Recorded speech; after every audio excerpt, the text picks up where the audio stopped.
Madayon man o dili ang barangay elections karong Disyembre, COMELEC nagsugod na sa ilang pagpangandam. Ano ang report ni Nico Sereno? Gikan sa stockroom sa likod nga bahin sa Mandaue City Sports Complex, gipanghabwa kini mga metal ballot boxes nga gigamit sa miaging manual nga eleksyon ni atong 2023 ug 2019. Gipangunayan sa taga COMELEC Mandaue ug City Treasurer's Office nga maoy nagtipig sa mga yellow boxes.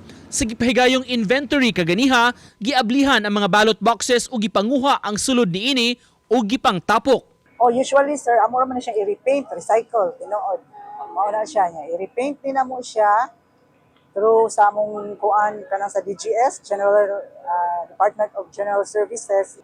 Inventory jud siya kay atong aron ma-determine kung magkinahanglan ba ta mo or mo kuan sa mo request balik sa Manila or enough na ang among magamit. Ang gihimo sa COMELEC nasubay sa ilang schedule para sa eleksyon sa barangay ug SK nga gitakda karong Disyembre 2025. Wa pa hinon matino kung mahinayon ba ang eleksyon, labi na nga dunay mga lakang nga gihimo sa Kongreso sa pag-uswag niini. Ug naduso na ang balaod nun sa opisina sa presidente.